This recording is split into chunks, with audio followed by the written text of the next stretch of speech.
welcome to my channel. My name is Sharon, and this is a channel that is dedicated to all things related to narcissism.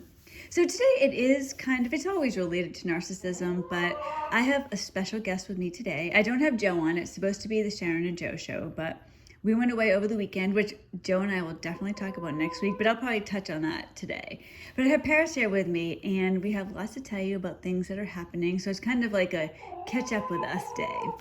Now, I'm a little bit sad before I introduce Paris. You guys, Paris is going away for, is it 9 days? 10 days. Oh my gosh, you guys, she's leaving me tomorrow. So why don't you go ahead and tell us what you're going to be doing? So, hi everybody. So tomorrow I am going down to Oklahoma to visit my best friend. We're in Ohio. Yeah, I know we're going to be far away. I'm going down to visit her. I'll be down for 10 days. We're gonna be doing lots of different things. I'm gonna be honest, we have more plans that we could feasibly do in 10 days. The highlight, like what kind of sparked the trip, is our favorite artist is going on tour this summer, and he's gonna be right near her house. NF, I don't really know anybody who knows him except for her. Like, people know of him, but we're huge fans of him, and he's gonna be down there in couple like 8 days now, about a week. So we're gonna be down and we're gonna see him. Now, Paris is saying that this is her first concert, but she actually has been to a concert many years ago. You guys, I really like Fleetwood Mac, and they were touring, and Paris was 3 years old, so this must have been 2006 and 2006, 2007, in that range. And Fleetwood Mac was coming around, and I was like, oh my gosh, this could be the last time. And Paris loved it. She used to call it the Mac. So you did go to a Fleetwood Mac concert when you were 3, but I know you don't remember any of it. I remember like I don't know who it was on stage. I can remember one person standing on stage. I could not tell you who it was, but like I have like one memory of that, and that's about all I remember from the concert. But she went, and then I've seen Fleetwood Mac has toured many times since then, but I got you in, so at least we have that. Exactly. I can say I have gone to a concert before, but this is my first time remembering it. So what else are you guys going to be doing? I'm honestly not sure. It's over her birthday, and she told me that her parents are turning me into her birthday present.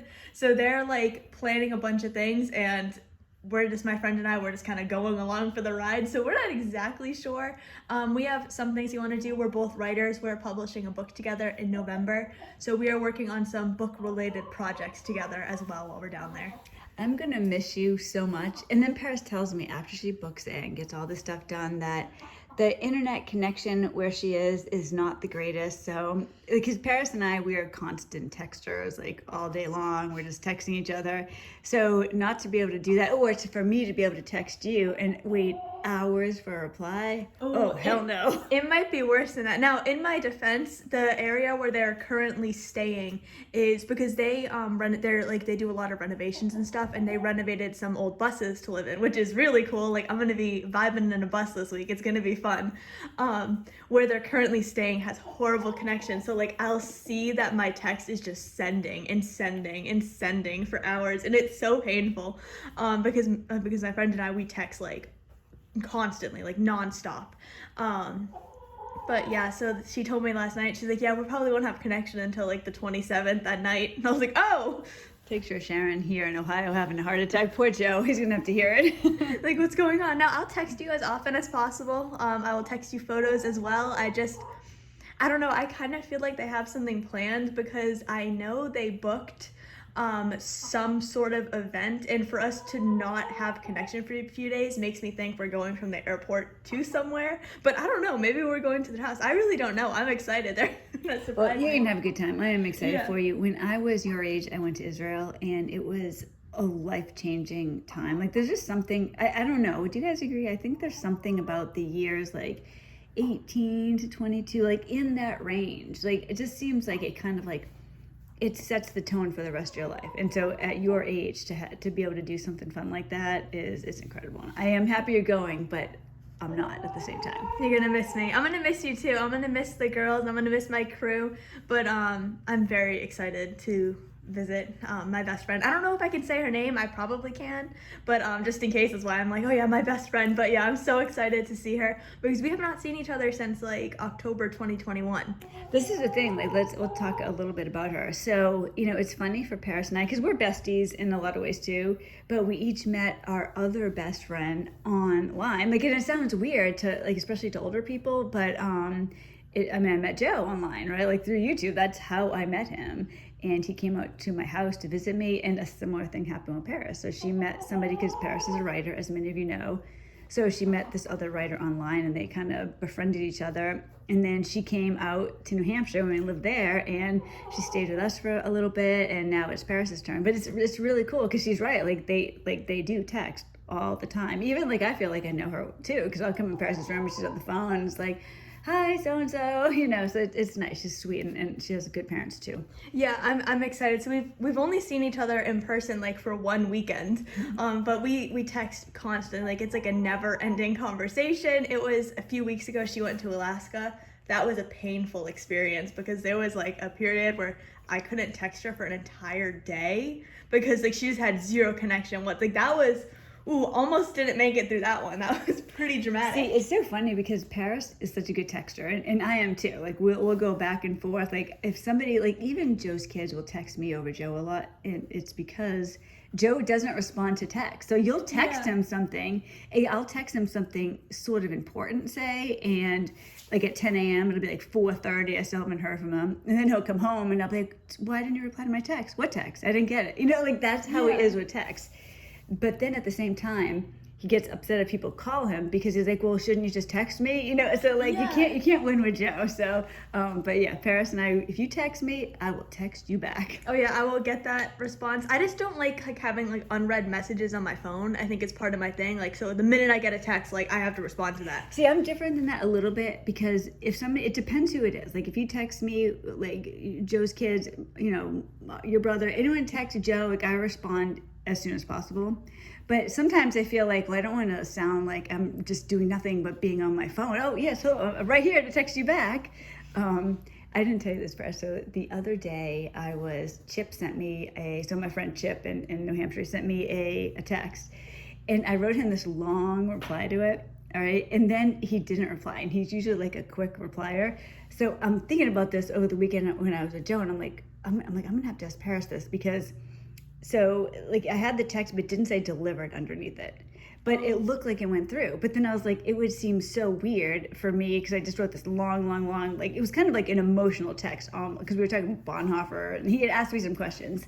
So I had written him this, like, long text, and then he didn't reply, and then you don't know what to do because you don't want to, like, resend it. Oh, did you get my text? So thank God yesterday he replied, so that ended well. But I was going to ask you, I'm like, what should I do? It doesn't say delivered. That's the issue you might have when you're texting me when I'm away. It won't say delivered, and you're like, did she get it? Did she not?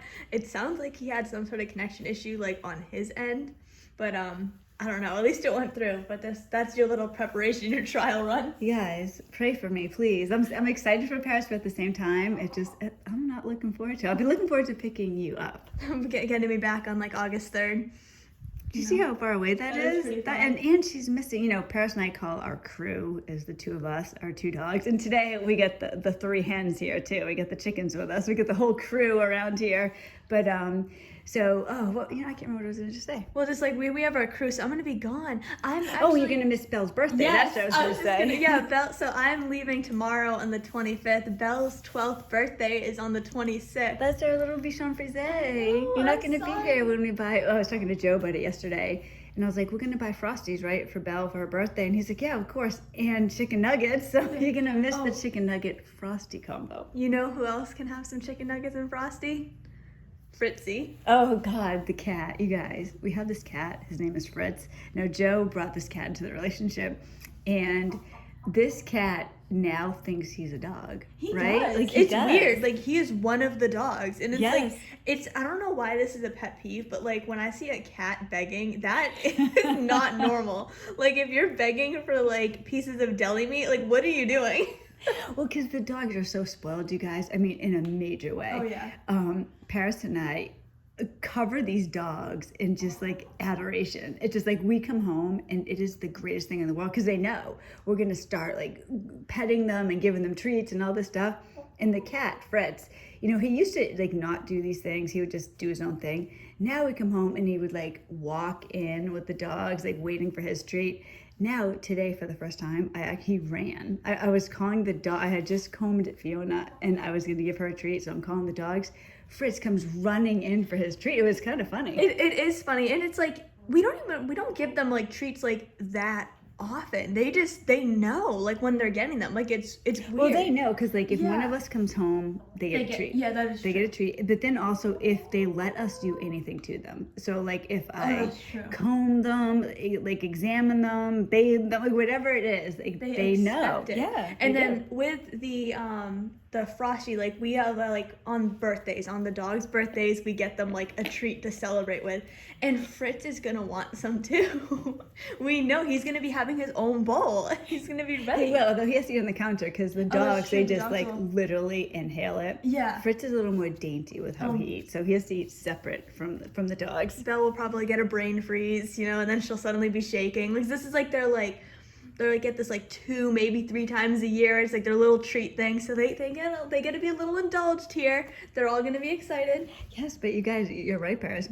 I've seen my dog get brain freeze 2 times. Yeah, Once, it's and weird. both times she was eating a Frosty. Yeah. She just inhales it. And then like the first time it happened in New Hampshire, and I think it was Pac's birthday, and she was eating this I think Frosty, so. and all of a sudden she just stopped, and she's like rolling her head on the floor, and like she Yeah. was shaking. She wasn't doing well. I actually had to take her outside. Oh no. Yeah, I was like, oh my gosh, does she have brain freeze? So we took her outside into the chicken run so she could like be distracted. And then she had it recently when we got Frosties.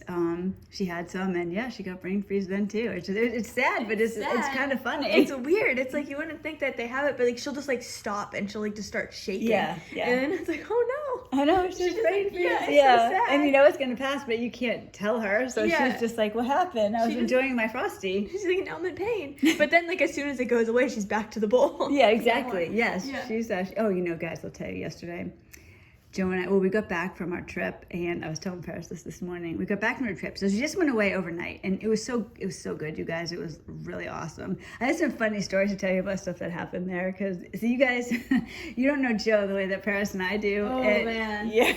Oh. Guys, we went on this canoe trip. It was actually a kayak trip. Oh my God. It was a 7-mile kayak trip. All right. And we go in this trip, and neither of us expected that it was going to be like this. It was almost like, I thought it was going to be just like, we had 7 miles to kayak in, but you didn't necessarily have to do the whole thing. Yeah. It was 7 miles of strenuous kayaking down this river. You had to do the whole thing, and there were gobs of other people, mainly teenagers, drunk, like all tied together in these tubes, and we were trying to go around them. And then Joe was starting to get angry, and oh my God, you guys. So Joe and I will be telling that story, I'm sure. But let me just give you a little warning. Joe was so pissed off. It was like a struggle to get through this. So I think half the time I was trying to calm him down. And then we get out, we're done finally, and he erupts in laughter, like on the shoreline. It was, I don't know. It was You funny. made it. You survived. We survived. But yeah, Joe is very when he feels an emotion, you know what emotion he's feeling. Yes, exactly. And you guys, it's sweet. Like he's the greatest. But oh man, that was a tough ride. But Joe and I will be talking about that. Yeah. So Paris was here over the weekend taking care of our little friends. Oh my gosh. It was just like, I feel like it was one issue after another. Like, it doesn't seem that hard. Like, I put the chickens in at night, I let the chickens out, and I had to check some of our snakes, make sure the animals have food. It's pretty basic stuff. I've been pet sitting since I was 13. Like, this is nothing. Oh my gosh. It was one issue after another. So first, Fiona could not This be is by the Shih herself. Tzu. Yeah, she was like just sleeping in the hallway, like looking sad, depressed, just like it was the end of the world. Extremely codependent. Yeah, like, but because they were out all night, she was like, what's going on? Like, so she was not happy with this. So she had to sleep with me. Then she wakes me up at 1 a.m. because she's ready to be a big girl and go downstairs. So it took me like probably 15 minutes to get her settled at like 1 a.m. I'm half asleep, but like I put her down. I wait for her to get like settled in with the bed because it's a big bed and Belle's in there, Fritz is in there. She's settled, we're good. We make it through the night. Really the issue we had was in the morning with the chickens. When I was letting the chickens back out, I let the dogs come with me, and the dogs were in there and they were enjoying things. Favorite thing to do. They love being in the chicken run. They just love it. They love it. You guys, like Belle gets up in the morning. She has a routine. She'll get, especially Belle. Fiona does too, but not like Belle. Yeah. Belle will get up, go right to the door. She knows she has to go pee. Then she likes to go into the bathroom and tip the trash over. And then she comes back up into the kitchen ready to go do the chickens because she knows it's time to do the chicken. She races in there, and then it's time to feast on whatever the girls have left. Yes, this is where we were having issues. So Belle's in there like just walking around. Like she was just like snooping around. I'm like getting the chickens their other food, they're scratching stuff. And I turn around and Fiona had an entire piece of pizza.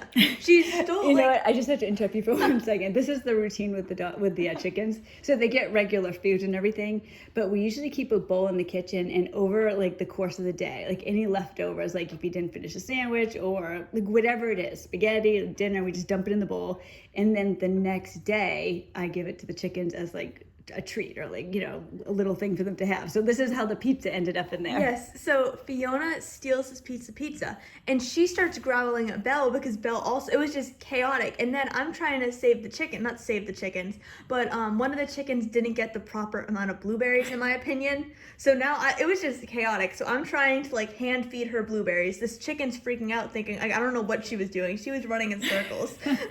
Fiona's groveling. So then finally I get this settled and I'm chasing Fiona now in circles around the garage where she's carrying this giant piece of pizza and it was so bad. I finally had to like pry it out of her mouth. It was so chaotic. This is like the everyday thing. See, I usually let them have what they get. It's like we have the 3 chickens and the 2 dogs, and in the morning they're all getting along eating together, except Fiona sometimes she'll growl at the chickens if they come too close to her. Now they're used to her, so there's no issue, but yeah, she must have been surprised I took the pizza out of her mouth. Well, I know, like I felt bad about that because like I thought I had gotten the chickens a good amount of food. I think was the issue. I got them like a piece of pizza, some cantaloupe, and blueberries, and I was like, this is perfect. Then Fiona took like the only thing in there, like she took like 75%. And they eat pizza too, you guys. Like they eat pizza. Yeah. They'll like peck at it. So she ate like all of it. So I was like, well, what are they gonna have? So I had to get the pizza back. I had to fight for it back. Well, the chickens look like they're doing well now. They're actually hanging out with us right now. Yeah, exactly. They're like doing their little chicken things, walking around.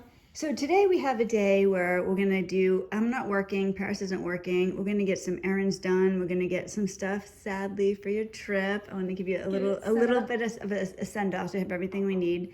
Is there anything special you'd like for dinner tonight? Oh, that's a good, I don't know. Like now I'm on the spot. Like I don't know. What Come on, hurry up. Like, think. I don't know. I'll have to think about it. I'll have to think about it later because yeah, my little send off meal. Yeah, maybe like tacos? Ooh, tacos. We haven't had those in a while. That's one of my favorites. So, yeah, let's do tacos. All right, you guys. We're going to sign off. We just wanted to say hi. I'm going to try to be here on Thursday. I know I've been spotty. I'm really trying not to. I feel like I mentioned a couple weeks ago that I feel like I'm going through something. There's like, I don't know, like I just feel like a stress or a pressure, like a depression. So I'm trying to get through it, but I feel like I'm not on point the way that I want to be. So I'm working on it. I am working on it. Maybe it's your fault, Paris. Maybe when you go off, I'll like suddenly be like back to myself. Be better, and I'm like doing my thing. I'll just move out there. No.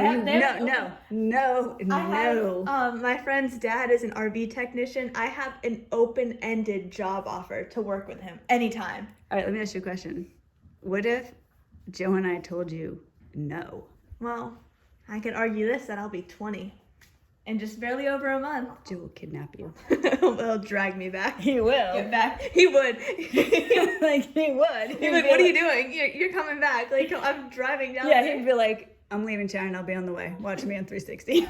Exactly. I'm on my way. All right, you guys. Thank you for letting us have this little like chit-chat time with you. We got our Duncans here, and we got our crew, and so it's going to be good. So I will talk to you guys hopefully on Thursday.